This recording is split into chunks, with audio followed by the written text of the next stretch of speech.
Ngiyabulisa ke emakhaya igama lami ke nguThabani Sibonge sakwaSibindi. Angihambi ngedwa lapha ngihamba nomama uzathi azazise ukuthi ungubani. Nami ngithanda ukunibingelela namhlanje ngegama lika Jesu Kristu Nkosi yethu. Amen. Igama lami nguNtuthuzelo Sibongo ngoqhubuzana. Amen. Singakangeni ke kulesi sifundo kade sikhuleke sicele umama enkosini ngomthandazo. Baba wethu osezulwini, namhlanje siguqile phambi kobuso bakho, siyizoni Nkosi, sicela intethelelo phambi kobuso bakho. Sizongena esifundweni sethu sosuku, isifundo esikhuluma ngabantu ababili, oSimon noMary. Sicela ukuthi usikhanyisele kuko konke sizokufunda namhlanje, konke kuyiloko kuzawuthi kulethe udumo kuwe. Nabazawuthi basilalele isifundo sethu, kube labantu bazawuthi basizuze kakhulu kuso, ukuze sikwazi ukuthi sithi uma ubuya ngamafu ezulu sikuhlangabeze sinenjabulo enkulu ngayo Jesu manje kuzophakade. Amen. Amen. Namhlanje ke singena ke to our first lesson ekhuluma ngoJesu, uSimon loMaria. Ngesabatha likamhla ka-5 July 2025. Ithi verse ke obhalayo kuLuka 7 verse 47.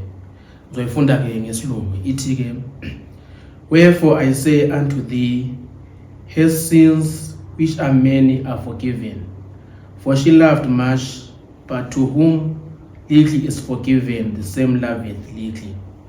Mama, kuyini okuzuzisayo ongakuphawula ngale verse ikhuluma ngoMary? Lana ngizwisisa ukuthi uMary wayewumama wayenothando kakhulu. Uma singena esifundweni sethu sizozwisisisa sithole kabanzi ukuthi uMary kwakuwumama onjani. Kwakuwumama onothando ngoba wakhumbula konke uJesu amenzele kona kakhulu. Uma kuthiwa wayethanda kakhulu futhi nezono zakhe zizawuxolelwa kakhulu, kwakukhulunywa ngaye uMary, ngoba endaweni uMary wayeziwa njengomama ongalungile kahle, kodwa uthando lwakhe lagubezela konke lokho. Amen. So Maria ke ule mbali engahle phambi kaNkulunkulu, kodwa ngokwamukela uKristu uNkulunkulu uyamxolela isiphambeko zakhe, uba ngumuntu olungileyo. uNkulunkulu ke uyamxolela njalo futhi la bese veza izithelo zothando. Xa befunda lapha ku Desire of Ages page 568, kunesithembiso esihle uJesu ke asipha sona. Uthi uyazazi izindlela zethu zonke esizenzayo, njalo futhi uyazazi izono zethu. But uma sizivuma sizichiya, uthembekile uyasihlanza ebubini bethu. Masikhala ngezinhliziyo eziguqukayo, bezinhliziyo ezivumayo, uyasondela eduze asiphe isibindi, asixolele njalo asibe sesibuyisela kuNkulunkulu ngothando lwakhe. Amen. Amen. So ungadli isikhathi sababukeli, asihambeni ke endaweni yaseBethani nxa uJesu ke evakatshela indawo le okugcina. It is the last visit to Bethany. Yawundawo ehle mama uJesu ayevakatshela yona. Ngoba sifundile ukuthi ke nxa wayelesizungu kumbe ephatheke kabuhlungu kumbe efuna nje ukuthula enhlizweni, wayevakatshela emakhaya waseBethani lapho kwakuhlala ubani uLazaro lo Martha lo Mary. But manje sifunda ke esevakasha ukugcina endaweni yaseBethani. Umbuzo obuza lapha uthi sichaze isimo esasikhona eJerusalema ngesikhathi uJesu ke evakatshela eBethani. Njalo ke kwaba nomfutho obani ke ekuhlanganyeleni wakhe lo Simon. Lapho uJesu kwindawo yalapha yana siya eJerusalem wayezoya khona. uJesu siyazi ukuthi endaweni yaseJerusalem kwakulapho kwakuhlanganelwa khona kube nomcimbi omkhulu, umcimbi wePasika. So kuthiwa abantu babeya lapho ngobuningi, baFarisi, abafundi kanye nabantu nje bendawo abaningi lapho babethanda ukuya khona. Kuthiwa ukuya kwabo ngaphambi kwePasika babeyelani ukuyozihlambulula. Kodwa ngalesikhathi lapho uJesu ezoya kule ndawo, sithola ukuthi babekhathazeke kakhulu ngoba babengamboni. Bakhathazeka kakhulu ukuthi ungabe uyeza kulo mcimbi noma angeke. Baze bakhipha umthetho, a commandment. Bakhipha umthetho ukuthi uma ngabe lapha phakathi kwenu ekhona owaziyo ukuthi ukuphi akazivezi. Uyabona manje kuthiwa kubonakala ukuthi labantu laba lokho kuzihlambulula kwabo babecabanga ukuthi bona bozihlambulula kodwa inhliziyo zabo zazinjani, zazingahlambulukanga ngoba baba nalento yokuthi bafuna uJesu bazi ukuthi ukhona na. Babengamfuneli ukuthi bajabule ukuthi ukhona uJesu, babefuna ukumbamba. So injabulo liyababelayo yayingokuzisho. Yes. But belenhliziyo esibuhlungu bani ngoKristu. Ukuthi uKristu wayedisturb ama missions ababenawo. Baze bathi nanxa ekhona lolwazi ngoJesu makaziveze ukuze sihambe senjani siyombamba. So ke abantu bakholwayo uMuslawamuzi bayakhula kuNkulunkulu but banjani abathanda ubani uJesu Kristu. So inkolo yabo angazi ukuthi ngayibe ngithini ewuthi ndakuzena amandla kaJehova lawo ayethume ngayo uJesu. But in that midst sizwa imbali kaSimon ukuthi Simon laye wabalelwa njengomunye wabafundi bakaJesu. Laye wayengumFarisi njalo ukuthi layo umoya lo abaFarisi ababelawo ukuthi bazi uJesu uke waba nabo uqaleni kumbe wawuzwa. But manje yena useziveza njengomlandeli kabani kaKristu ukuthi wathakazelela inkambo kaKristu waziveza ukuthi mina ngumlandeli wakhe. But wayengakaphenduki ngokupheleleyo. Ekhula ukuthi ungutitshala nje nothi ukuthi ungubani ungumesaya. But istep sokuqala ke engisithandile bona ke at least la ngathi ungakafi waqala wathi ngempela lo kukhona something okuhle ngobani ngoJesu mana njani ngisondele kuye asiye phambili ukuthi nake ngosuku his character was changed. Yes. Uthi yisiphi isibusiso ke uSimon asamkelayo njalo futhi wasibonisa kanjani ngokubonga uKristu. Siyabona lapho ukuthi uSimon kuthiwa wayenesifo selephero. uSimon uyambonga uJesu Kristu ngokuthi ngoba njengoba sazi ukuthi sasiyingozi kangakanani wamsindisa ekufeni wamelapha leso sifo. uSimon uyafunga nenhliziyo yakhe ukuthi uJesu Kristu ufuna ukumenzela utho. Uthi ngohambo lakho lokugcina lokuya eBethani umenzela isidlo. Into enhle kakhulu ebonisayo ukuthi uma ngabe wenzelwe into nawe kufuneka ubonise ukubonga. So abantu basesithuthi Simon waguquka kancane. Xa uJesu evakatshele ukugcina eBethani ke uzamenzele isidlo embonga ngomusa omkhulu. Ziningi into ezayenzakala lapha ekhaya nxa umcimbi sewunjani uqhubeka usiya phambili. Asihambe sifika ngeMonday sizwe ukuthi kuyini okwenzakalayo nxa uSimon esemenzele isidlo esihle kangaka. Ukukhanya ke okunjani okubonakala ngaphi enhliziyweni radiating from the heart. Into balukileyo ke mama ke enkolweni inhliziyo yakho njalo yiyo eveza isithulo zani zokumoya. Ithi chaza ke into efihlakele, describe the hidden behind the scenes type of situation that often exists in social gathering and how it existed on this occasion. Ziningi into ezenzakala nxa sihlangene njengabazalwane. Whether semhlangene ebandla or emakhaya kuningi okwenzakalayo okucatshileyo okungaveziyo. Uyakuchaza uDavid kuPsalms 55:21 uthi inxa ekhuluma lapha kuPsalms 55 verse 21 ikhuluma kanje ngesingisi, the words of his mouth were smoother than butter. Amazwi omlomo wakhe ayinjani ayethambile kunebhotela. But war was in his heart. His words were softer than oil, yet were they drawn swords. Amen.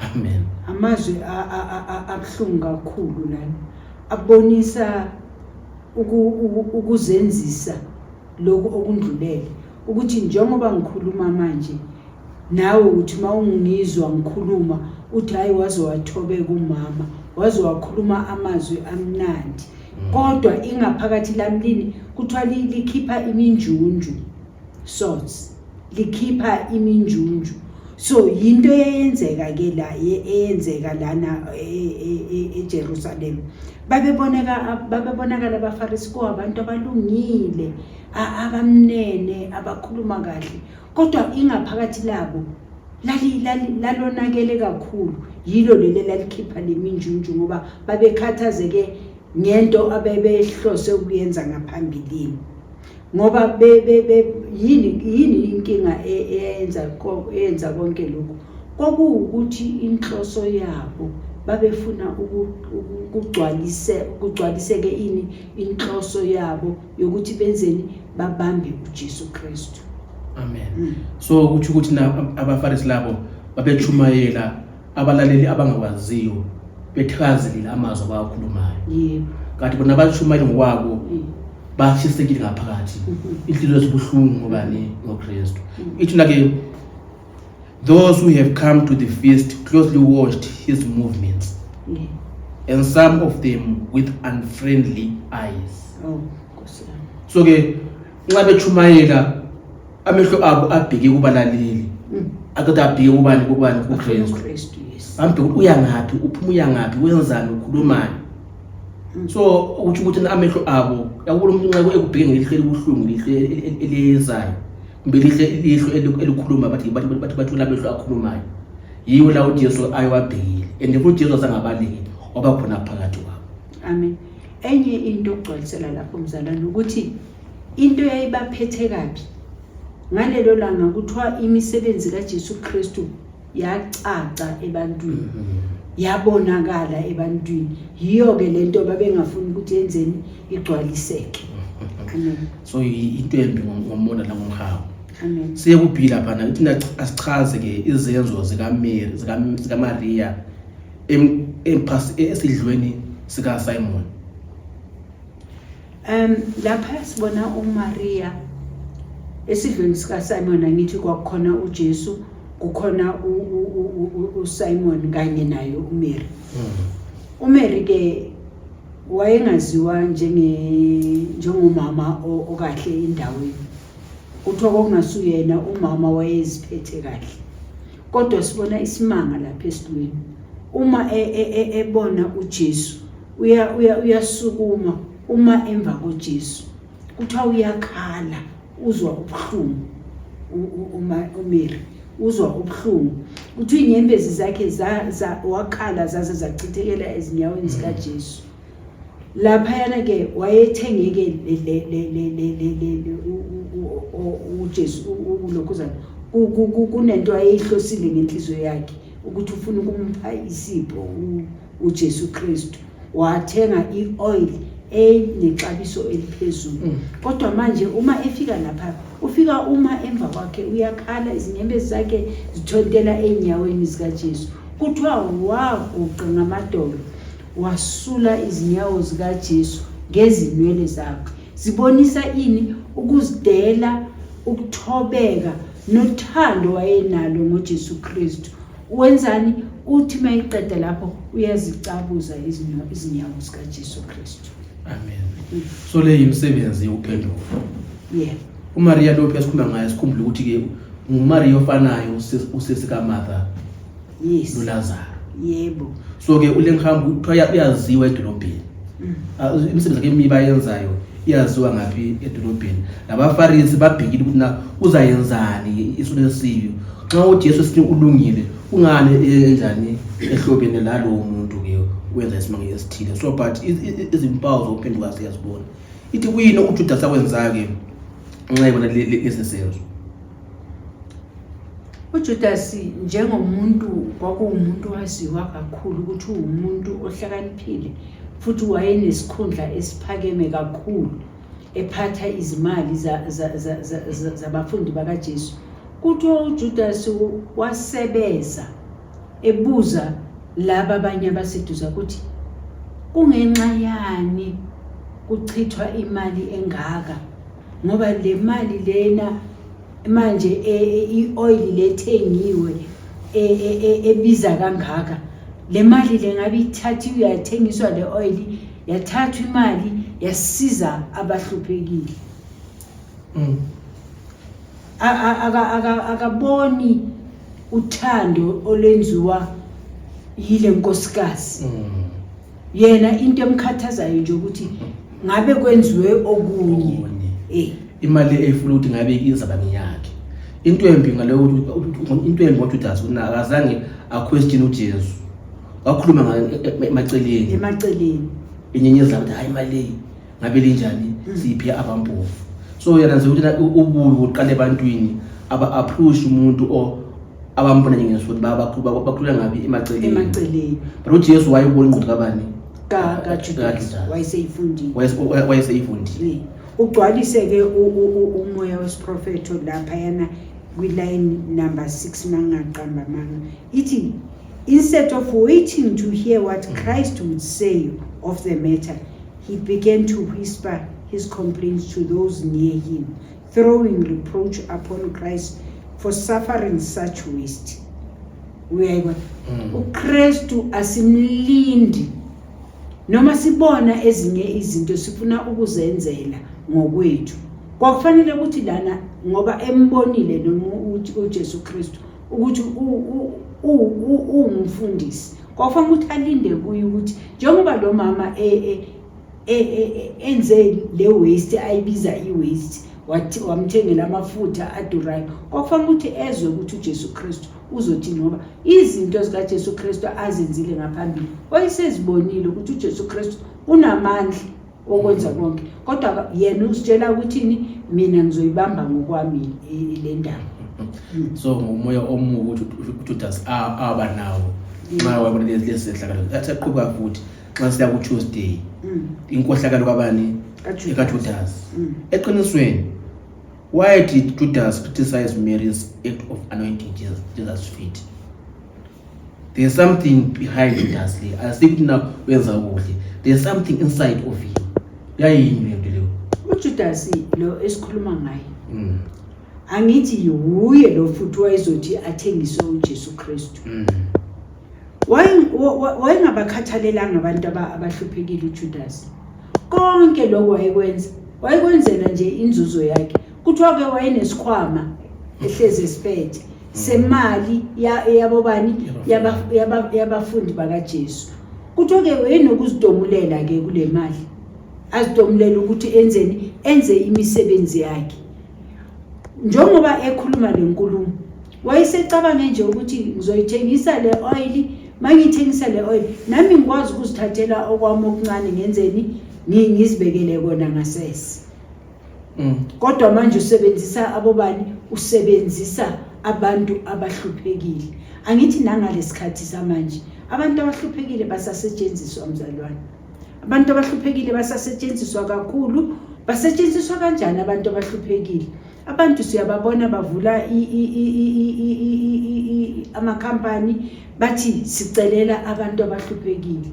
Azize zifike izinto kubantu abahluphekile, kodwa igama lithini? Sicela usizo sikwazi ukusiza abahluphekile. Kuyabonisa ke ukuthi nakithi namhlanje kwimpilo yanamhlanje imbali yenzani, iyaziphinda phinda. Yingakho namhlanje kulethwe lesifundo kithi ukuthi sixwaye izinto esizenzayo singafani nobani noJudas. Ibabuhlungu imbali eziphinda enkonzweni kaNkulunkulu. Amen. Ngoba kungazusiseka nxa isenzakala ngaphandle le ngoba abala ukhanya. Amen. But nxa isenzakala kithi imbali kaJudas le kufanele sisenjani siphendule sibe ngabantu abalungileyo.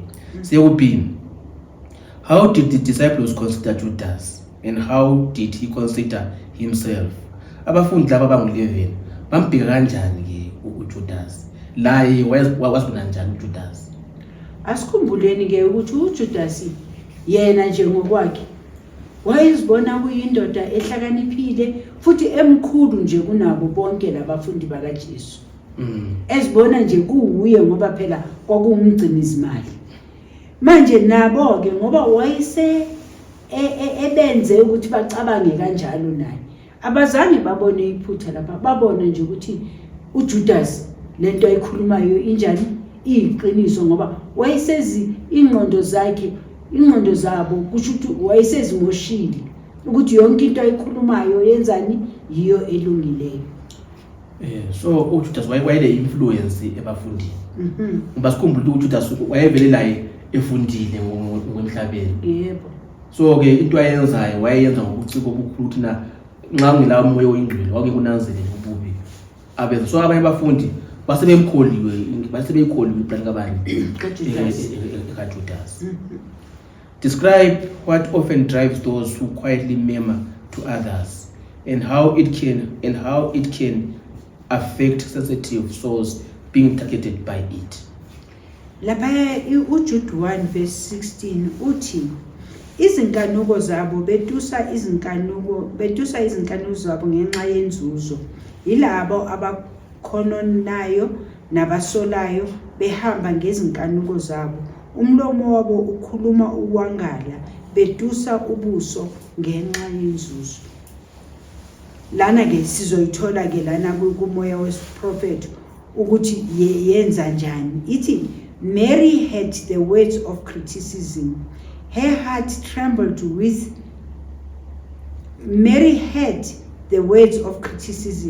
Her heart trembled within her.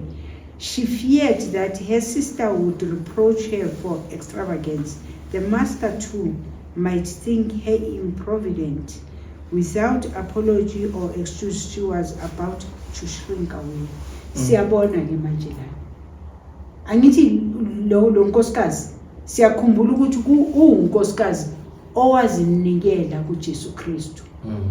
Wabubona ubuhle bothando lukaJesu Kristu. Wazitshela ukuthi uzohamba noJesu Kristu. Kodwa ngenxa njena yokusebenza kwaJudas kwenzani kwacishe kwamenza ukuthi enzeni asuke kuJesu Kristu. Manje nathi ke into efanele ukuthi siqaphele lena ukuthi sizobona umuntu noma sazi imbali yakhe embi kangakanani, uma lo muntu esezilethile kuJesu Kristu kuyadingeka ukuthi nathi siqaphele lokho kwenziwa uJudas. Sisenzeni sikhulume kahle nabantu. Uma ubona iphutha lenziwa uSister Qubuzane iza kuye. Mhlawumbe wena ungacabanga ukuthi iphutha kanti uSister Qubuzane akaliboni njengephutha. Uma ekucacisela uzozwisisa nawe. So into ekungafanele lena ukuthi siyenze ngoba yacishe yasusa uMary kubani uJesu Kristu. Siyabonga. So ke awumelanga sikriticize abazalwane ngoba asisazi isiphetho sabo. So uMaria into yamenza besaba ukuthi na wayezazi ingapha before. Siye ku Wednesday. Simon and Mary. How was Simon affected by his own pharisaical pride and Mary's act, and how did he judge Jesus? So ke uyabuza na uSimon ke waphatheka kanjani ngepride yabaFarisi, njalo ke uMary na ke wamahlulela kanjani uJesu. Siyawezwa manje amazwi abuhlungu akhulunywayo uthi lo uma lo bengumprofeti emazi lo nkosikazi ukuthi ungunkosikazi onjani. Ulanda ipast kaMary manje ukuthi njengoba uMary enza lento kukhona akuhlosile. Into ebuhlungu kakhulu lona ekhulumeka ngoMary. uMary yena umphatha kanjani ulokhuzana? Ukhumbula uvuswa ukabhuti wakhe uLazarus uJesu Kristu. Ukhumbula uJesu exolela izono zakhe. Yingakho wayenza lento. Kodwa abambukayo bambheka kanjani? Bambheka njengesoni nokuthi ukhumbule ukwenza lezinto zakhe zenkohlakala. So Simon ulaye wacishe athi lo muntu akasengubani, akasengumprofeti ngoba uphatha kahle obani uMary. Sekubi, what knowledge of the intimate lives of Simon and Mary did Jesus reveal? Luke 7:40-43.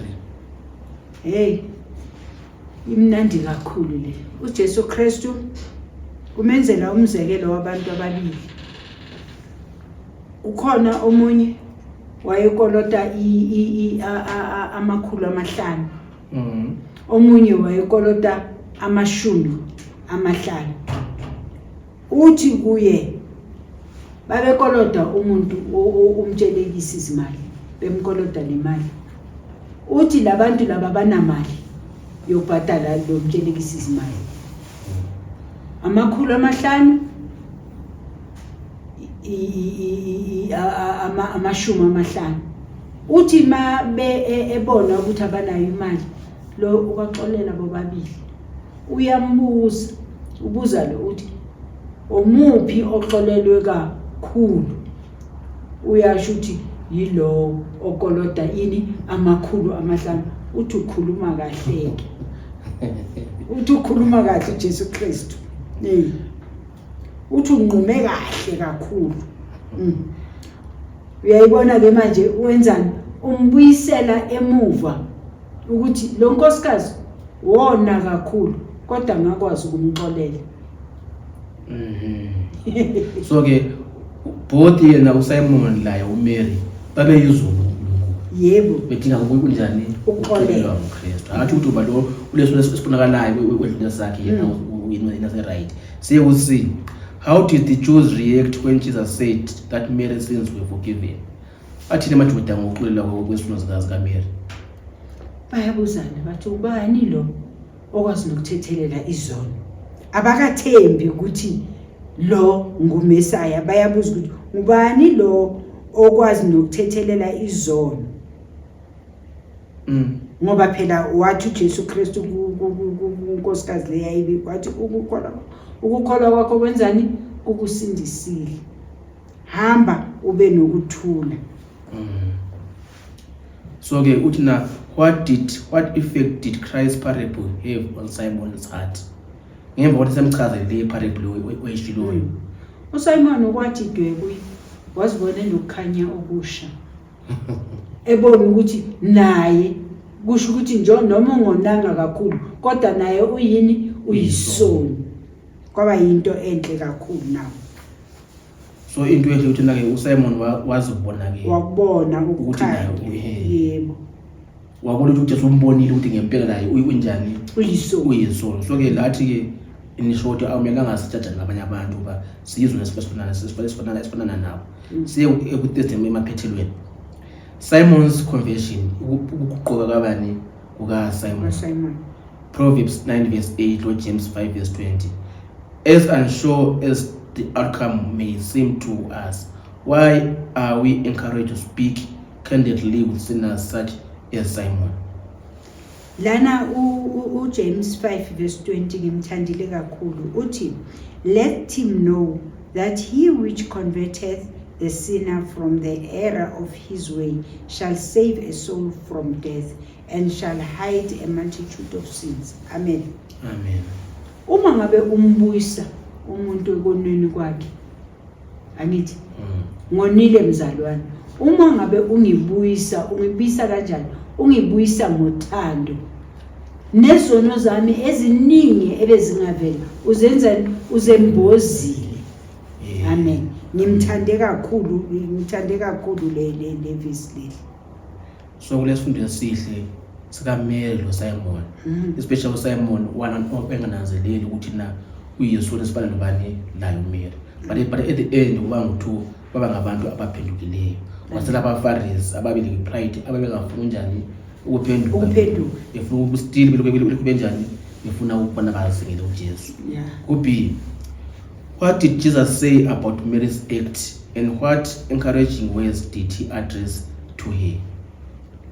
uJesu lapha siyathola ukuthi uthi lapha ku Matthew 26:12 and 13 uthi, for in that she had poured this ointment on my body, she did it for my burial.